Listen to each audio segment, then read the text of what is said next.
Hello everyone, getting the hair right. As per usual, outstanding.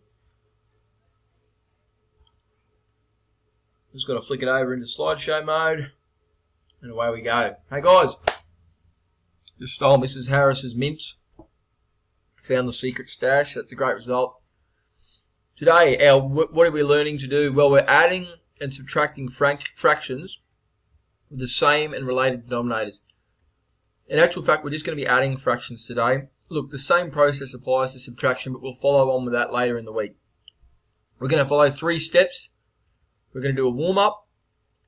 Then we're going to add and subtract fractions with the same denominator. And then finally, we're going to add and subtract fractions with related denominators. And that's where it can get a little bit tricky.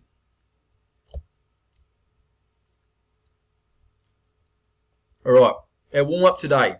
In order for us to be able to reach our common goal of adding and subtracting fractions with related denominators, we have to understand what a common multiple is.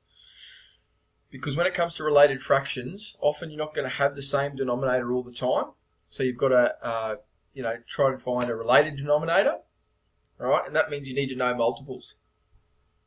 So for example, the numbers 3 and 6. The multiples of 3, the first 6 or 7 are 3, 6, 9, I missed one there, 12, 15, 18 and 21. And the multiples of 6 are 6, 12, 18, 24, 30 and 36. So the common multiples of 3 and 6 would therefore be 6 and 18. And there'd probably be more as you find, if you know your number facts, there will be more. But just at that small snapshot, the common multiples are 6, 18. For the numbers 9 and 6, well, the multiples of 9 are 9, 18, 27, 36, 45. This is the cup. And the multiples of 6 are 6, 12, 18, 24, 30, and 36. So it's like our multiplication facts. The common multiples of 9 and 6 are 18 out of that snapshot that we have there. Alright, so that's important for us to understand. As a little bit of an activity just to start us off, what I want you to do, and I need these done in your flipped learning books in the spaces on the right, I want you to write down what are the common multiples of 5 and 8, up to 100. I want you to write those down. So common multiples of 5 and 8, and I'll get you to write out your multiples, and as I said, you'll return them tomorrow. So that's the first activity that I need you to do. So do that now. Great, so you've done that. Now, no doubt you paused your video, you did that, and we can move on to our next step, which is adding and subtracting fractions with the same denominator.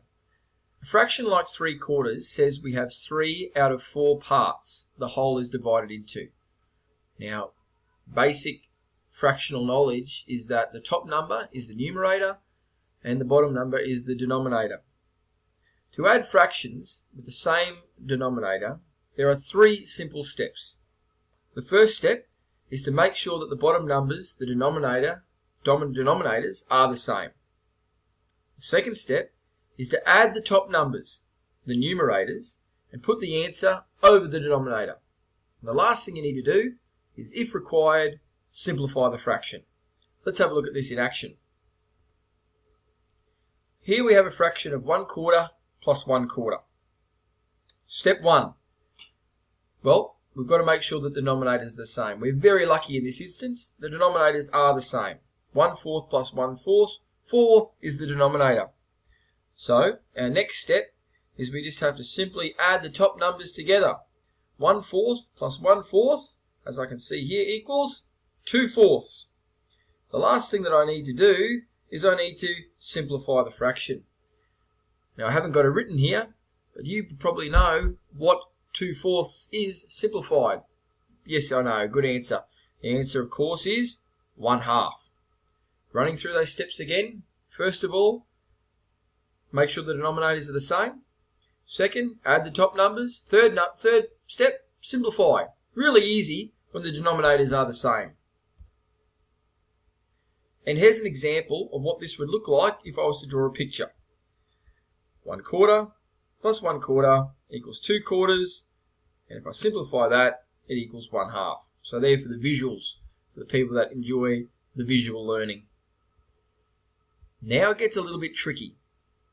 What do we do when we're adding and subtracting fractions with different denominators? For example, 1/3 plus 1/6. They've got different denominators, and that's a problem because we know that we need, in order for us to be able to add fractions, we need to make the denominators the same.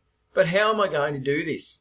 Well, we're very lucky that 1/3 and 1/6 are actually related denominators. And if you go back to our warm-up, where we spoke about finding common multiples, we need to find a common multiple of 3 and 6. Well, we're pretty lucky in this regard because 6 is actually a common multiple of, obviously, 6, but also 3. So what I need to do is, I need to turn that 3 into a 6. How am I going to do that? Well, I do that through multiplication. Alright? So what I need to do to that 3, I ask myself the question, okay?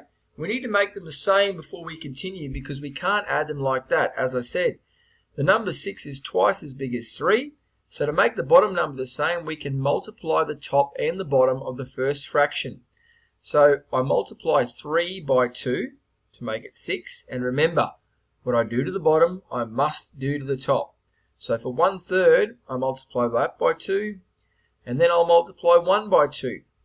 So I'm going to rename that fraction as 2/6. It's the same amount, it's just written differently. 2/6 plus 1/6 is our new fraction, and we can do that because we know that the denominators are the same. Now let's see if we can do it. 2/6 plus 1/6 equals 3/6. As a picture, it would be 2/6 plus 1/6 equals 3/6. And once again, I can simplify that fraction from 3/6 to 1/2. Here's a little song that I like to sing, and it's adding. If adding or subtraction is your aim, the bottom numbers must be the same. Change the bottom using multiply or divide, but the same to the top must be applied. And don't forget to simplify before it's time to say goodbye. Beautifully sung. But if you actually go over that, that gives you a little bit of an information in terms of how to multiply and divide and making sure fractions are the same. Hey guys, I've got two really simple homework questions to finish off with today. 1/5 plus 3/5. Find me the answer. And the last one is 1/3 plus 1/9. I'm trying to race through because I know this is a long one today, but hopefully you guys have got through that and enjoy it. We'll be working on that through the week. So if there's something you miss, you can talk to your individual maths teacher tomorrow or me, obviously, later in the week. Have a fantastic week, and I'll see you again next week.